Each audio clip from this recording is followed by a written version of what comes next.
Good morning, North Shore, Oahu. Currently up here in the treehouse watching the view. Aubrey and I went down to the beach already this morning and jumped in the water. And we gotta go work in about an hour, but I wanted to go make some tea with some soursop leaves from our soursop tree first. So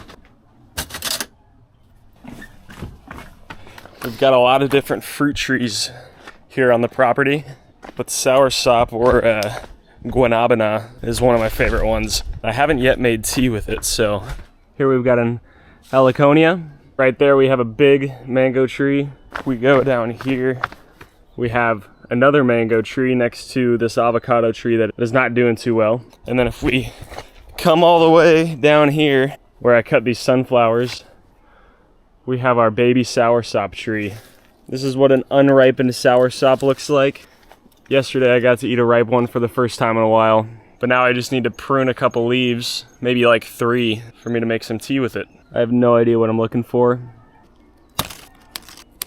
We got our 3 leaves and now we're gonna go make some tea. My wife and I have been here for about a week now. We've already learned a lot about farming up here in North Shore. Gotta climb about 350 stairs every time we want to get back up to our place, which is right there.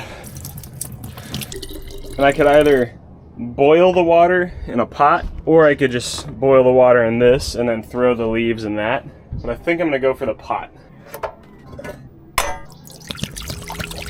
If I just bring it to a boil and then let it simmer with the leaves for like 10 minutes, I should get some pretty good soursop tea. So while we wait for that to boil, I wanted to share something that we learned at church on Sunday, which I felt was way too cool not to make a little video and share. If I had to sum it up into a sentence, it would be why the ceremonial cleansing of a leper in Leviticus is the perfect blueprint and illustration of Jesus' death on the cross thousands of years later. So what does that mean?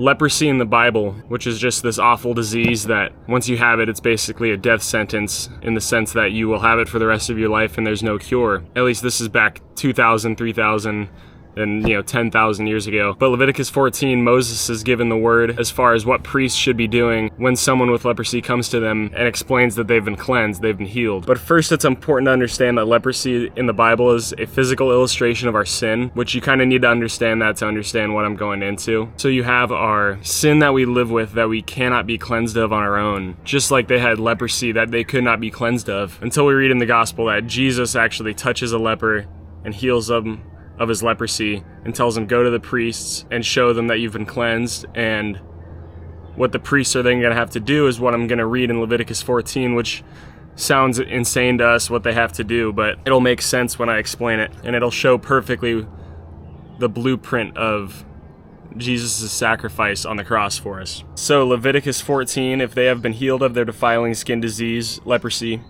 the priest shall order that 2 live, clean birds and some cedar wood, scarlet yarn, and hyssop be brought for the person to be cleansed. Alright, so we have 2 live birds, hyssop, cedar wood, and scarlet. Then the priest shall order that one of the birds be killed over fresh water in a clay pot. He is then to take the live bird and dip it together with the cedar wood, the scarlet yarn, and the hyssop into the blood of the bird that was killed over fresh water. 7 times he shall sprinkle the one to be cleansed of this defiling skin disease and then pronounce them clean. After that, he is to release the live bird in the open fields. Alright, so basically they're taking the 2 live birds, the hyssop, the cedar wood, and the scarlet yarn, dipping them into fresh water, and I want to show you that in the King James Version, it actually says running water, which is also the same in Hebrew as living water. And what does Jesus say that he is? He says he's the living water. So we'll get into that later. I want to point out that cedar wood in the Bible shows a lot of symbolism for power, greatness. Hyssop was a plant used in a lot of purification rituals, so essentially a symbolism for purification. And scarlet was the yarn that was used to hold everything together. And scarlet is often a symbol for atonement or the forgiveness of sins. So you have one of the live birds, you sacrifice it over living, running water, and then you dip in cedar wood, which is power, hyssop, which is purification, the scarlet yarn, which is a symbolism for the forgiveness of sins or the atonement of our sins, and then afterwards they let that other live bird free. And then this concoction now of flowing water with all these things dipped into it is sprinkled on the person that is being cleansed of their leprosy. Which just sounds crazy, I understand. Like, it doesn't make a lot of sense when you just take that at face value. So the water's starting to boil. I'm going to turn the heat down a bit and throw in our leaves. And apparently that's all we gotta do.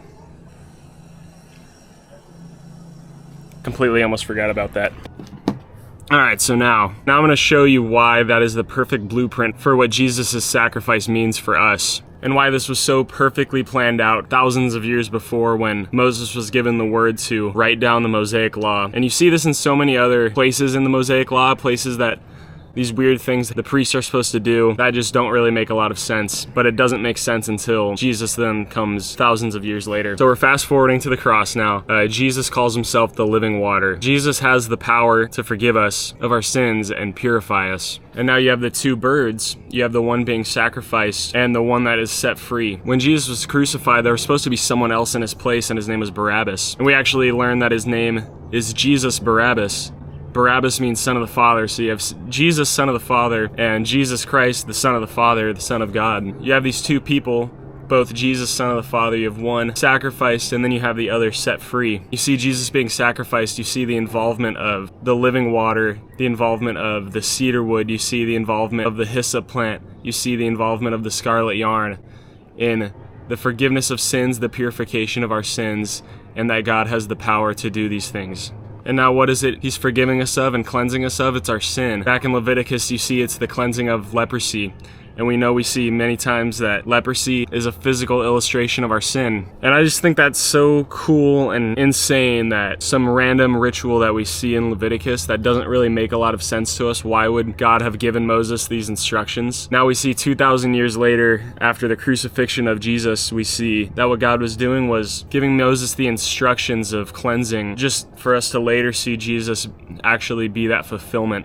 This is what people mean when they say that there are thousands of cross-references in the Bible. Things that we just could not plan out, you couldn't write, you couldn't make this up. Especially when we know that Leviticus was written thousands of years before. Anyways, I thought that was cool, I wanted to share. Now it's back to our soursop tea.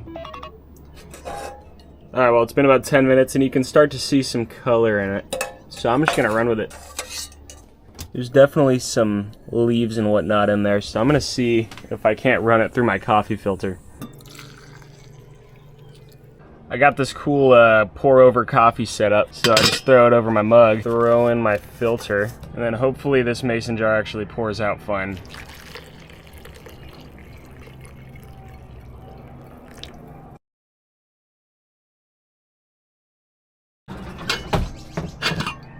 I only have like 20 minutes before I gotta go down for work. Also, look how sick this mug is. Dude, this filter actually like filtered out a lot of dirt.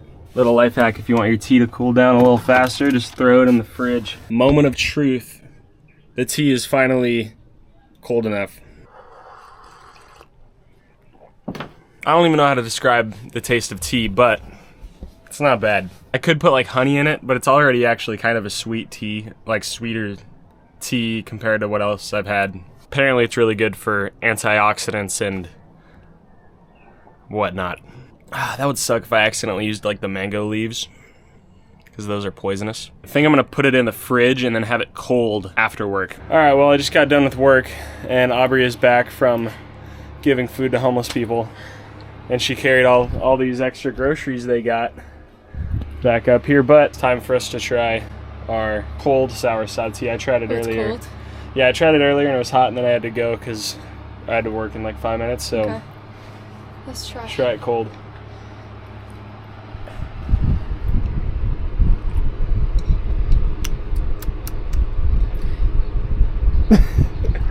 It's refreshing. It doesn't really have much of a flavor though.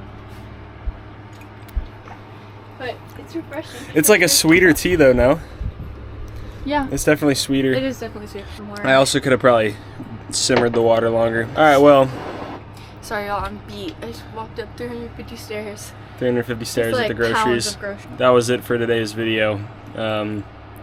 We'll make some more videos. I don't know what about or what we'll do, but shaka. Aloha.